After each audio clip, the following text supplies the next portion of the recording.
Hi friends, today I am going to show you how to make a Kerala Porotta at your own home.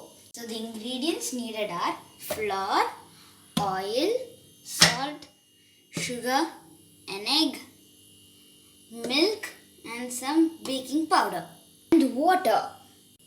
Mix all the ingredients and let's start action.